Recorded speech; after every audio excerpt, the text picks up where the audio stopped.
Good morning, everyone. It is 5:12 here on Monday morning.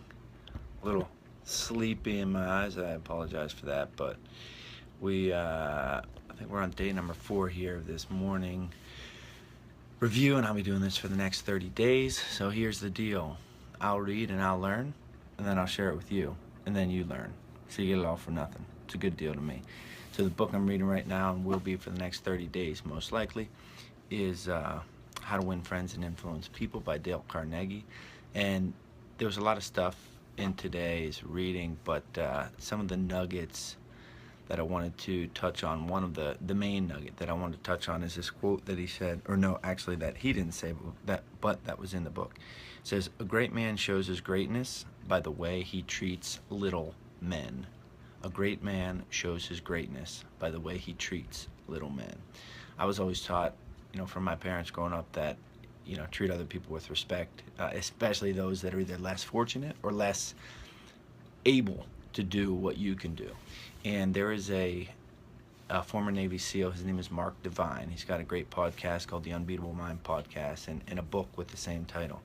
But in that book, he talks about this idea of being sheepdog strong. So sheepdog strong. So let's think back to what I just said. A great man shows his greatness by the way he treats the little men.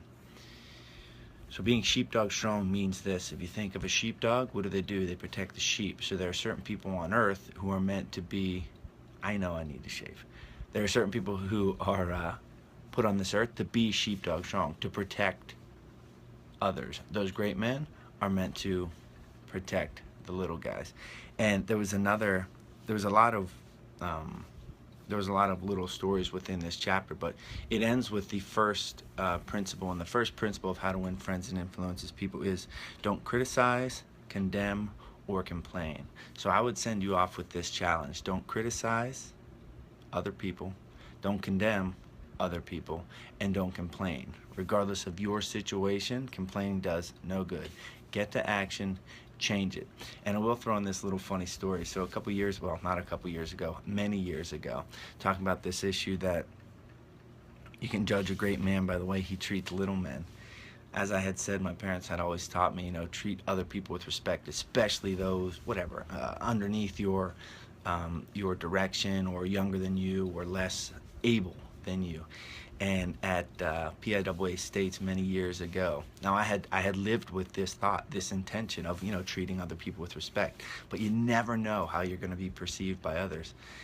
Many years ago at PIAA States back in 1999, I had won a silver medal my junior year, and then I was going for my first state title that same year. I was in the state finals, and unbeknownst to me, I had an interaction with a kid, a sophomore at the time, in the bathroom. I didn't think anything about it. 5-6 years later, I ended up wrestling in college with this kid, and he says, "I'll never forget, Charlie, that one time you big-timed me. You big-brothered me in the bathroom at PIAA State Finals." I said, "What are you talking about?" He said, "I walked in the bathroom, and there you were, Mr. State runner-up from his junior year, and I said hi to you, and you blew right by me, and you didn't even acknowledge me." I had no idea this even happened, but to him, he saw me as this big-time guy who big-brothered him. So even when you think you're doing your best of treating other people with respect, you never know how you're going to be perceived. The only thing you can ask for, the only thing I can ask for myself, is to do your best. So remember that great men are judged by the way they treat little men. Have a great afternoon. Hope you enjoyed number 4.